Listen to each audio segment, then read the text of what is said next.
My name is Jamil Granville, and I'm 17. I'm a former student of classical. I mean, I'm coming up here to speak up about this issue, but unfortunately, I'm not, a pretty little girl who can tug heartstrings. I'm the kind of guy that, I don't know, some people might consider me a little bit scary looking. I'd hope not, because I really mean anyone no harm. I have a pet bunny. What bad guy has a pet bunny?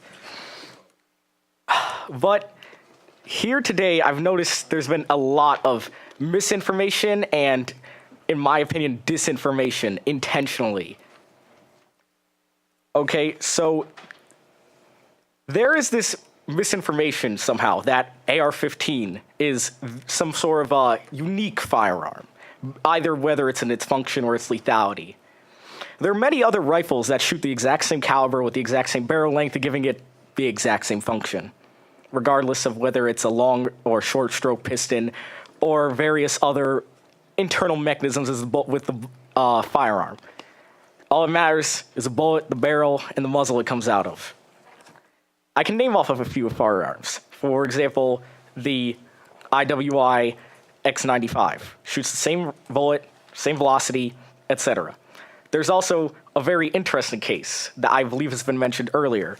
There is the Ruger Mini 14, which is a gun that comes in two variants. One has a wooden stock. Has wooden furniture, and it kind of looks like M1 Garand from World War II. Kind of an older gun.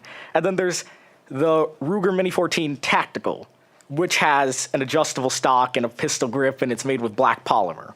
And correct me if I'm wrong, but in the current Rhode Island version of the assault weapons ban, and in many other national bans, the wooden version of the Mini 14 is excluded, even though they are the exact same firearm, which just shows, in my opinion, a very large amount of ignorance how a lot of lawmakers don't know what they're legislating against. And Mr. Lombardi here made a very excellent point about how bad facts make bad legislation and bad choices. And I believe that before you guys even try to pass one of these weapons bans, I encourage you to do your research.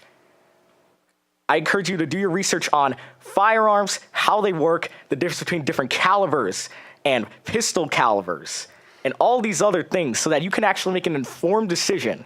Even though I personally do not believe that you should ban any of these weapons, if you're going to do it, I'd rather it be based on facts rather than misinformation that you maybe have acquired from the news or from family members or maybe just your social circle, because maybe you don't have people who are knowledgeable about firearms in your social circle, and that's fine. That's no problem.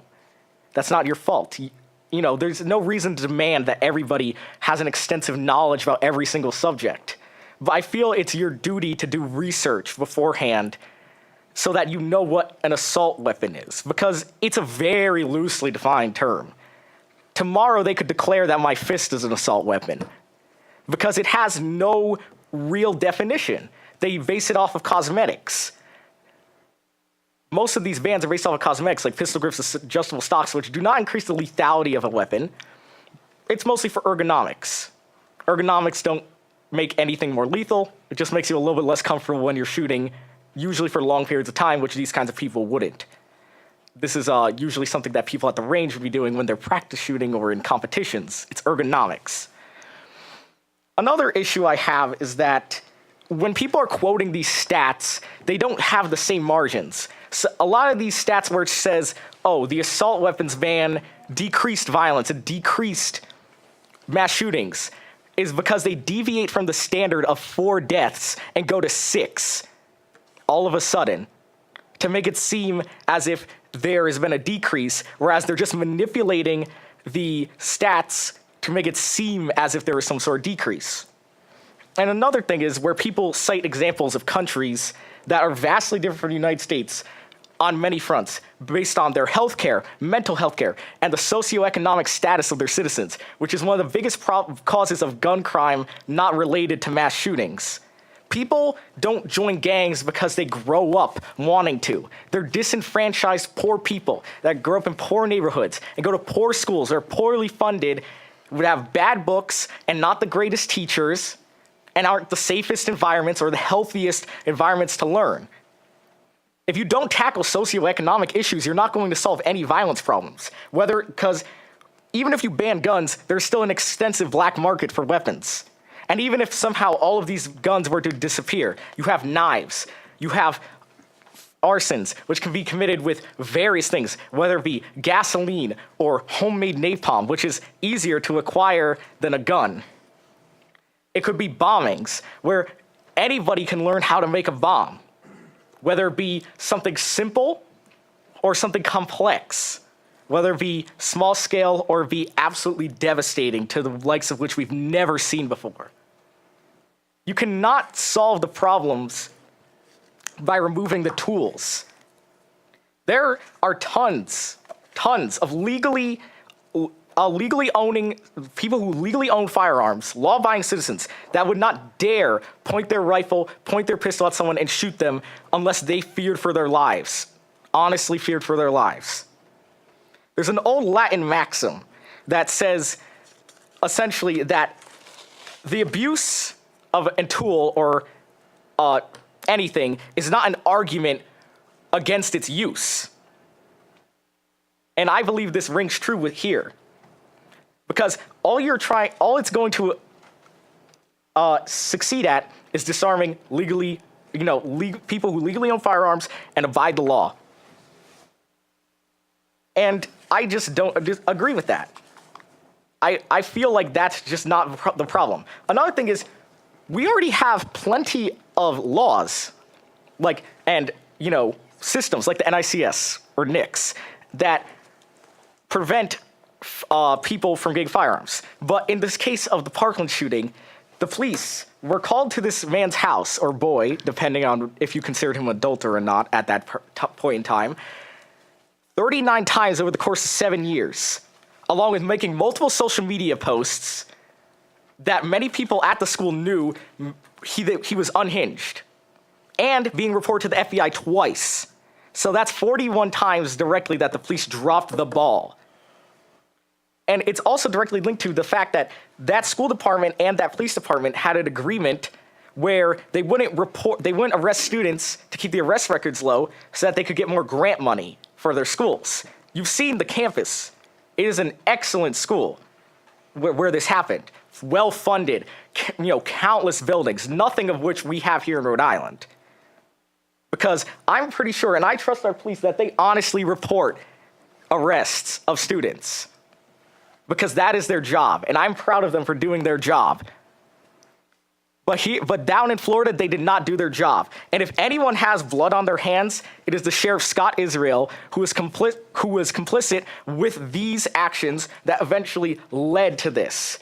The first line of defense and the second and third were all broken down by one man and his department's incompetence. You can't blame the tool that was used at the end. Would we blame the hardware store for selling somebody gasoline and acetone and other flammable liquids if they committed an arson? Would we ban the liquids? You can't ban gasoline or acetone because they have uses. But even then, those aren't constitutionally protected. It's a bill of rights, not a bill of needs. You don't have a need of freedom of speech. I could go on the internet and say whatever garbage I want. I could go out on the street and say whatever garbage I want, Not because I need to, but because I want to. And as long as it's not hurting anybody, I'm not breaking the law. And another thing that is just very concerning to me is that there's this idea with the whole weapons of war argument that keeps being presented, is that they, like he said very intelligently, is that it demonizes gun owners. I'm not a gun owner, okay? So, but even then I can realize that it's immoral almost to try to demonize innocent people for a hobby. They have not contributed to anyone's death by any logical line of thinking. Only through an emotional line of thinking can you come to that kind of conclusion.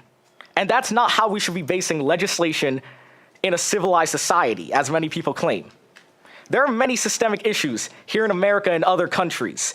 And like I was saying earlier, people try to champion other countries as some sort of utopian example of crime reduction and gun violence reduction. But the thing is, why does it matter whether it's gun violent? Why does it matter if someone dies to a knife or a firearm? In my opinion, regardless of what someone died to, whether they died to a drunk driver, a distracted driver, a firearm, an arson, a bomb, poison, it's equally tragic. And we need to get rid of the underlying and deal with the underlying problems that cause people to commit these kinds of acts. And blaming the tool does not get us anywhere when people still harbor these kinds of toxic thoughts, ideologies, and a will to not just end others' lives, but their own, because they feel like that's the only course of action they can take, because they usually have just given up so much on life. I have seen many shootings quoted here, except for one of the deadliest in history of the United States, Virginia Tech, which was done with 2 pistols. Not pistols with some exorbitant caliber like a .44 Magnum, but a .22 and a 9mm. I believe 9mm is the standard round that our police use in their pistols. And the .22 LR is an extremely weak round, but a bullet is a bullet. Anyone could die to a bullet. Just like a knife is a knife. I don't want to get stabbed by a big chef's knife or a Swiss Army knife. Both suck. Let's be real here. I mean, it's not accomplishing much. And as I was talking about with gun calibers and other things, I've seen a lot of misinformation being spread around, where one example was they compared the 5.56 round that the AR-15 shoots. Madam Chair, if we can... Senator Metz. Yeah, you said a lot, and I was trying to listen. I stopped listening when you started talking about ignorance. So just so you know, there's been many gun bills that have come up here over the years, and we sit through this testimony year after year after year after year. So to say that the committee doesn't look at information, you made a big mistake there. I'm not saying that. Wait a minute. Let me finish. Because you're doing a good job. You're saying what you're saying, and you're expressing like you said. Now I'm going to express like I said. I'm from the hood. I've been to a lot of funerals. I know what it is to see people get shot and have to minister to families. So you don't know my circumstances. So for you to judge any one of us up here, I don't know you, so I'm trying not to judge you, but I stopped listening when you started talking about ignorance because it was wrong. There's your side, there's my side, and then there's the truth. And so what we try to do up here is we try to listen to both sides and to try to come up with what's best for our constituents. And the constituency that I represent, majority, minority, they're tired of the violence. They're not accusing anybody about losing faith. Well, I'm tired of going to funerals. I don't like seeing the young people when I go to wake and they're all outside crying. I don't like hearing the gunshots every summer when I put up the windows at my house. So there's a whole lot of things. So before you start stereotyping everybody, try to do like we do and look at both sides, and then in this country we can all make up our own minds. But I stopped listening when you started with the word ignorance. Sir, if I may speak, I've seen... I didn't ask for a question. I just made a comment, Madam Chair. Thank you, Senator Metz. If you can continue on your testimony, but if you could start wrapping it up, we still have a very full room and people waiting outside. Yeah, sorry about that. That's okay. We want to give everyone the opportunity to say their piece.